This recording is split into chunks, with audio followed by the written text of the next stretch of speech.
Hey, I'm Dr. Nick Fanning with Vitality Chiropractic, and today I got a special treat. So, with me, Gerty Wyatt, who is a certified Lamaze consultant, a certified breastfeeding consultant, and also a birth coach, right? Well, kind of. Well, it goes all together.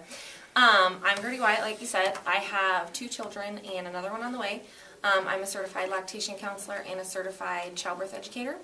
I've been doing it certified for about 2.5 years, and for another about 2.5 years before that. So perfect. So over 5 years now. Yep. Awesome. And you have 2 children, right? And currently 1 on the way. Awesome. So the oldest is 5. Man, so you've really been in business for more than 5 years.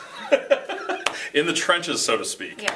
Okay, well, anyway, the whole reason I brought Gerty here today is that out here in western Nebraska, it seems like people don't understand that they have a choice when it comes to their health care. It seems like there's that one road, there's not a lot of options, and so I hear disaster story after disaster story of moms not being able to breastfeed full term as long as they would like, or they get really frustrated during the birthing process because it's like, you know, who's here to help me? And then the doctor only says this one way of doing things, and they need somebody in their corner. And so that's Gerty. And so Gerty, how did you really get into this? Well, when I was starting out with my family, I found that, I thought that I was ready. I took the hospital class. I read the What to Expect When You're Expecting book. That's like a horror story. And I thought, it's kind of scary. They give, kind of worst case scenarios and not really, what your options are or touch points to talk to your provider. And so, I thought I was ready, but I just really, when I got into it, found out that I wasn't. So, I wasn't 100% satisfied with my birth experience. I had some difficulty trying to breastfeed, and really, I reached out to different people, but it's a little bit more difficult to assess breastfeeding, kind of what's going on, if there's not somebody right there with you. Right. And there wasn't anybody that I could talk to that was right here with me and able to kind of watch feeding and see how things were going and give me tips from that standpoint. And so it was at that point that I was like, we really need this in this area. We need somebody to say, okay, these are your different options. It's okay to ask questions. It's okay to stand up for yourself. It's okay to say, this is what I would really like. Right. It's okay to ask for help. Because I think whether it's in, when you're pregnant or when you're, giving birth to your child or afterwards, a lot of us feel like, we don't need to ask for help. We're going to be bothering somebody if we ask for help. But, asking your doctor for help and asking them for questions, asking your questions before when you are pregnant and you're seeing them, or asking the nurses for help, or just asking questions while you're in labor. Is this something that I can think about right now for a little bit? Is it something that I, need to make a decision on right now? What are some alternatives? What are my different options? A lot of us just don't think that's something, naturally just to go ahead and ask. We just say, okay, well, we'll just go along with the flow. And unfortunately, sometimes that can add to the kind of stress of it all, or it can, add more bumps when you don't feel confident to ask questions, you don't feel confident to sort of be involved yourself. Right. And so I ended up deciding at that point that I was going to kind of fill in that gap here in this area. Awesome. And work towards the certifications and work towards being able to be there for other moms so that I could hopefully reduce the amount of moms that didn't feel like they had the best experience or the experience that they wanted. Right. So I got to tell you, it's so needed in this community because, I can even ask around for some of my clientele that happen to be pregnant, and I know you wouldn't be shocked, but I mean, most people, you'd be shocked to hear that most people don't even put together a birth plan. It's just like, hey, I showed up, take care of me sort of thing. And so as far as that goes, what are some of your reactions to, to help parents with creating a birth plan, and what are some of the things that you'd like to touch upon? Well, I think a birth plan is really important for all moms. The first step is going to be, talking to myself, talking to your doctor, maybe reading some books, just getting all the information you can on what the different options are, as well as the pros and cons of each. Because I know that you and I had talked before about one of my big things is when you find out that you're pregnant, you want to, at that moment, start making the best choices for your child, for your family. But it's really hard to do that if you don't know what the options are, or you don't know the pros and cons of the choices that you're making. Absolutely. And that's when you hear moms say, oh, I wish I would have known that, or I wish I would have known that was an option. And so really getting that information and getting the knowledge behind, what the different options are is the best place to start. Right. And then really with the birth plan, trying to make it more succinct. I know a lot of times in books or like online, there's like this 50-page manifesto. Answer all these questions and whatever. And really, that's the kind of thing that you hear that, the team at the hospital is going to be frustrated with when you come in with a 10-page thing. So really what I recommend for parents is to just think about the things that are really, really important to you. Right. And also think about the things, if you're going to be in the hospital, like the day after. Right. Do you want to be the first person to give your child their bath? Because we think about a birth plan as something that's just for that labor and birth part. Right. But really it's helping provide that communication with your team to know kind of what you want during your whole stay there. Right. And so, I ask parents to think about, a few things that are just really, really, really, really important to them. Okay. And make sure to put those down. And if it's something that you're like, well, I could do that, or, I don't really care, then that's something that doesn't necessarily need to be on your birth plan. Right. But the importance of the birth plan is that it's been shown to not only improve communication with the team, but also it kind of helps you have that sort of backup rather than, I just kind of have it in my head and, maybe it'll go, because then you tend to kind of be like, oh, well, I'll just push that by, and you kind of tend to forget that that was really important to you. Yeah. And there happens to be a little bit going on, so it's really easy to be distracted. It's easy to forget that was really important to Exactly. you until you're thinking about it later and you say, well, I really wish I would have stuck with my plan. I really wish that I would have said, no, I really want to give my child the first bath, or whatever. And, depending on what the case is, if you have to have an emergency C-section, you might be a little bit out of it for a little bit. Right. But this also helps not only, like I say, the team, the nurse, the provider, know what you're going for, what your goals are, but also kind of helps remind your partner, whoever's in there with you, that this is what we talked about, this is what we planned. So if at all possible, I want to go this way. Absolutely. So, and I think it's really important because, unfortunately, it seems like society and some of the views about the whole birth process, it's been kind of, I hate to say it, but perverted. And it seems like now they're trying to, it's showcased as this messy, bloody, traumatic, terrible experience. And really, it should be, and it is quite the opposite. It's this beautiful, awesome experience. And if you take a little extra prep, if you have the people on your team that's right, you can make it to your advantage to actually have a fantastic birth process. I mean, if I look at some of my early birth processes, birth experiences with my wife versus now, I mean, it's totally different. And, it can make all the difference if you have the right people on your team. I mean, if you found that to be true as well. Yeah.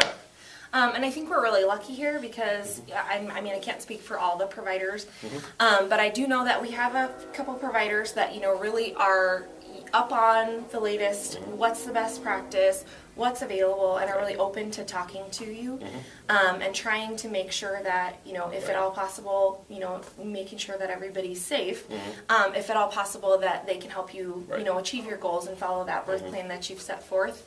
And so, you don't necessarily find that in urban areas either. I mean, there's kind of a mix regardless. So I feel like we're really lucky here to have, like I said, I can say for sure a couple of providers that are open to talking to you, wanting to answer your questions, wanting to kind of ease those concerns before you go into the birth room, and also help to try and kind of follow that, and are also open to answering those questions when you're in there. Because like I said, a lot of people don't realize that they can ask questions in there. You don't have to say, okay, sure, let's just throw my birth plan out the window. You can say, okay, why are you suggesting this, or and like I said, it's really important that you have a provider that you feel comfortable with, that you feel comfortable asking questions. And so, if you start off with somebody even and you're finding that they're kind of not meshing well with your vibes, I guess, or, you don't feel like they're answering your questions honestly, you can always switch. And that's something that people don't know a lot either. Yeah, some people have really big anxiety about that. So it's nice having somebody to say, hey, this is, they're working for you. Remember that. Yeah. Well, and like I said, to be able to be confident that you found somebody in the area, like I said, we're pretty blessed to have a couple of them that that really work with you and really want to try and answer your questions and really kind of want to try and make it the experience that you want, if at all possible. So we know, obviously, through the birth process, you're key. What are some of the things you do before, leading up to the birth, and what are some of the things you do afterwards? Well, as far as like your birth plan, like I said, the biggest thing is to think about kind of the options that you want, get that research, talk to someone. A lot of times, just reading a book isn't necessarily going to help. So talking to your provider about questions. If you, for example, you're like, I've read about delayed cord clamping, and I'm just not sure where I fit on that, what I think about it. Hopefully you have that provider that you... Or would you be able to talk to him about that? Sure. I can talk to him about pros and cons, but, hopefully you have a person that you can trust, that you can go to and kind of get their opinion on it and see, kind of where you're at and make a decision on it. Yeah, but you're totally able to do stuff like that. And, how early do you like to work with people? Is it second trimester, third trimester, or are you really from the beginning? What do you prefer? Kind of wherever somebody wants to. Yeah. I can give you the pros and cons. Part of the reason that I like to do this as well, not just to sort of fill that need for other mothers that find themselves in the same situation I was in with my first child, but also I was probably a midwife in a past life. Okay, yeah. I really find it fascinating. I find, the whole process, pregnancy, childbirth, and that postpartum bonding time. Right. I just find it all fascinating, how it all works together, how your body knows what to do, your baby's body knows what to do, and how everything kind of works together is just amazing to me. Yeah. And so basically, I can help give those options and help you understand what your options are and the pros and cons. Just from the get-go, it depends. Right. Some mothers like to kind of hit the ground running. Other mothers are like, oh my goodness, it's third trimester. It's really never too late to ask questions. It's never too late to kind of figure out what your options are. Beautiful. And even, if you want to breastfeed for sure, or even if you're not sure if you want to breastfeed, finding out what the pros are of that, finding out kind of how you should start out, what the best way to hold your child is, and finding out, kind of how everything works, is probably the best thing before you kind of just start going. Because there is that element of mom and babe both know what to do. So you can usually, just kind of wing it. But it's best to kind of have that information behind your, under your belt so that you can get off to the best start possible. Oh, absolutely. When I worked in Lincoln, I actually, at the Lamaze League, I would actually teach a class on breastfeeding posture. So like the side hold, the football hold, everything, because there's a lot of things making sure you use both sides equally. So, I mean, having you as a source of that as well, a lot of people don't realize how many different ways there are to do things that might be more comfortable for both baby and mom. So I get... After the birth process goes, what are some of the roles that you can play or help out? Is it strictly just breastfeeding? Is there other things that you can do to support the mom as well, or family? Well, one of the biggest things with breastfeeding is encouragement. So, my expertise is on the breastfeeding, but a lot of times moms just need encouragement. And a lot of times too, maybe grandma didn't breastfeed. There's been different things that have gone on with our society over the past 100 years. Right. So maybe grandma didn't breastfeed, mom didn't breastfeed. They're both kind of like, I don't know. Right. So I can offer that education and support for, the extended family as well. One of the biggest indicators with breastfeeding that you're going to be able to continue as long as you want is having that support group. So making sure that grandma's on board, making sure that your partner's on board, or your friends, or whoever. Yeah. So I can kind of help that whole team kind of get together and rally around as well as just offering support. I mean, even if there's not specifically an issue, a lot of times just reaching out to someone so that because you're a new mom, and even if it's your fourth kid, you might be like, oh, I don't know, am I doing this? Right. Yep. So just even having somebody to say, let's take a look at it. Let's make sure everything's going well. So. Oh man, there's so many things that can go wrong. Like all of a sudden the blocked duct, and I remember trying to help my wife through that, and I was just like, I'm over my head. What do I do? She's panicking. But having somebody like you available to help out with that sort of thing would be huge. It would have saved me a lot of anxiety if I had known that you were here, but I didn't. So that's why part of the reason why we had to do this interview is because unfortunately, it's to have a consultant outside of the system is kind of there's not a lot around here. So thank you for coming out today. So.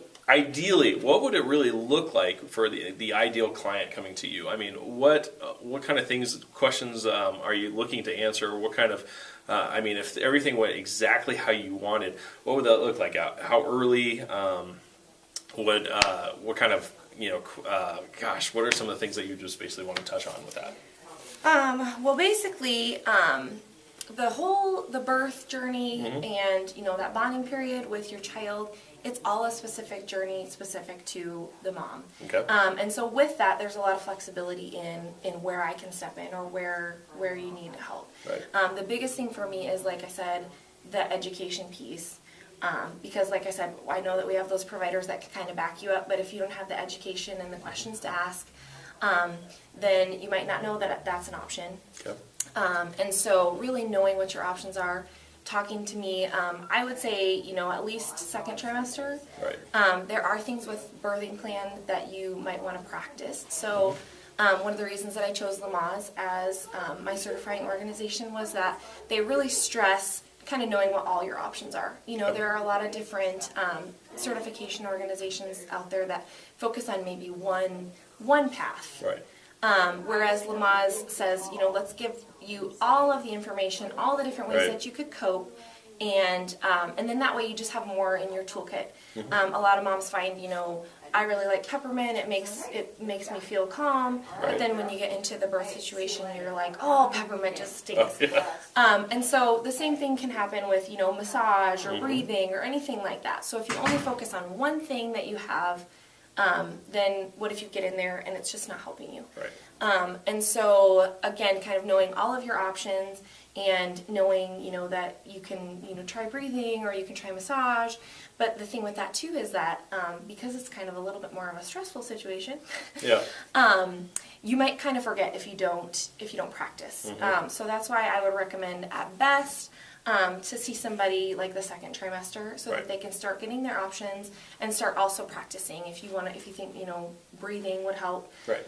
If you think massage would help. I mean, who doesn't want a massage when they're pregnant? Exactly. Right. So, or otherwise, you know, like the self-hypnosis type things, all of these things are best if they're practiced. Right. So that when you get in there, It's not new. it's not new. You know? And it's just like working out or any other thing, your body just kind of knows what to do and just kind of goes into, you know, autopilot mode. Perfect. And can do it without necessarily, you know, having you go, okay, now how was that again?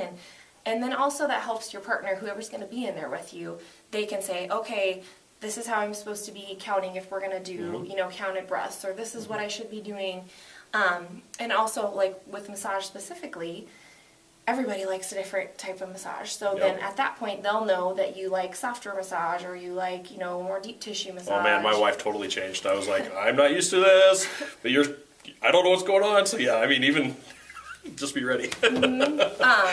But that way, you know, you kind of both have the advantage of having done this before, so you know, kind of how it works regardless without having to think about it. So Awesome. That's perfect. So when you're like really studying and learning more about this is like truly your passion. Is there any kind of like have-tos or like must-haves as far as like you would really recommend for the pregnant mom on her journey to look at, or any kind of resources even online that you strongly recommend? Because I'll be honest, when you read the What to Expect When You're Expecting, it's like the WebMD of books, because it's like you look up one thing and you're like, oh my goodness, you know, I'm not going to make it. So is there something else that you'd actually recommend? Yeah, I'm not a huge fan. It is a good resource if you're like, okay, my doctor says I have preeclampsia or whatever, to Right. kind of look it up, like you say, just as more of a reference. Right. And if you want to, you know how big your baby is at whatever weeks. Yeah, there's apps for that though too. They're less scary. Exactly. But if you just want to know that your baby is the size of a cantaloupe now or whatever, that can be a good resource, and it's free. I mean, usually most hospitals still give that one out. But pregnancy, childbirth, and the newborn. Okay. Pregnancy, childbirth, and the newborn is the one that I would recommend a little bit more, and that kind of walks you through a little bit more so what your options are, questions to ask. Yep. And so that's the one that I would recommend probably. What about Ina May stuff? I have one book that I like with Ina May that it just talks about reprogramming the mind of what expectations are about childbirth. I mean, she's a bit extreme, but man, she rewrites it and in kind of such a beautiful format of what birth can be that I don't know. I really liked it. Have you read much of her stuff? I've only read Spiritual Midwifery, and I think for that, I like to use some of the stories for classes. That book in particular is a little bit more geared towards people like myself, because there's the section of more of the what to do. more of the actual helping somebody give birth. But that's a good like book for, like I say, the stories in the beginning and showing just kind of the differences. And they also have some examples of, you know, where things didn't go as planned, Right. or, you know, they had to kind of change the plan. And that's a big thing too with flexibility, because like we said, you know, you might think you want this, but then it turns out you want this. Right. And the thing to remember with the flexibility is, you know, we should all be flexible, but that doesn't mean that you stop being part of the conversation. Right. So I think sometimes we're like, well, I was supposed to be flexible, so now I'll just kind of go along with whatever. And that's not really what the flexibility piece of that is. You know, your birth is going to be different than anyone else's, and it's going to be different for this child and the next child and, you know, all of it. So being flexible and kind of having to roll with the punches, you know, or if things don't go as planned, again, having that team with you so that, you know, you can kind of roll with it the best as possible. Right. But that doesn't mean that we're not still asking questions, we're not understanding what's happening or why it's happening. Being able to kind of have that understanding, being able to ask those questions can help make sure that you still have a satisfying experience. Awesome. Awesome. Is there any other big topics that we really need to touch on before we get done for the day? I mean, I know there's a couple of key things there, and I know we covered, you know, a little bit about the birth plan. We talked about some of the other things going on. Anything else that you really want to leave the listeners with? You know, I think the biggest thing is, like I say, getting that education, and then talking about it. Talking to myself about kind of what your options are, and I can really help with the different coping. So, you know, a lot of women are like, you know, I really want to go with a natural birth, but then they don't realize that it really helps to have that birth plan, and also to practice your different options, and really kind of literally take a bag with you that has, you know, a massager and chapstick and all this other stuff. And even if, you know, you're not set on that for, you know, the whole time, it can help early on. It's an option. Or you might find out that you get in there and you're like, you know what, I can handle this. This is fine. So really having all of your options available and really knowing kind of what's available and taking that toolkit with you, you are better able to roll with the punches. And really my goal is to try and make sure that we don't have moms that come out of their birth and say, I'm disappointed because this didn't happen, or I don't know why that happened. And really the same thing with breastfeeding. You know, you hear a lot of moms say, I didn't have any help the first time, so I couldn't breastfeed my first kid, and I'm very sad about it. And a lot of times you'll hear, especially with the first kid, that they didn't really have a reason other than there wasn't anybody to help them. And so that's, you know, my passion and my goal is to help moms kind of reduce the amount of mom guilt. Yeah. Right. Reduce the amount of, I wish I would have been able to do that. I wish I would have known that was an option. Or, you know, in the worst case scenario, I don't know why this happened. And so that's where, like I say, being able to feel comfortable and know that it's okay to ask your physician questions and say, okay, why are we doing this? Or, you know, if it's something that was extremely emergent, it's okay to ask afterwards. It's okay to say, okay, now why did we have to do this? Hopefully it's once your, you know, meds or whatever have worn off. That's the best time. So you actually remember it. Yes.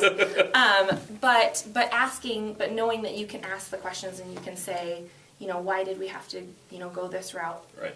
Then it can help kind of reduce those bumps. Because you really want it to be, I mean, it should be that magical time. I mean, absolutely. You're not going to necessarily have as much sleep as you want, or, you know. I mean, there's going to be tons of hormones going on, lots of stuff that you can't control. That's not, you know, an ideal situation. But otherwise, you know, just having that satisfaction that, you know, you had a good birth experience and you're able to breastfeed your child and you're loving it, that would be the ultimate goal. I couldn't agree more. In fact, folks, I just have to impress upon you that, you know, as much time as you spent creating baby's room, you know, you should be putting that much heart and that much effort into actually the pregnancy and actually the birth process. And so don't be afraid to reach out and just talk or consult with her, because she's here in the community. Take advantage of it.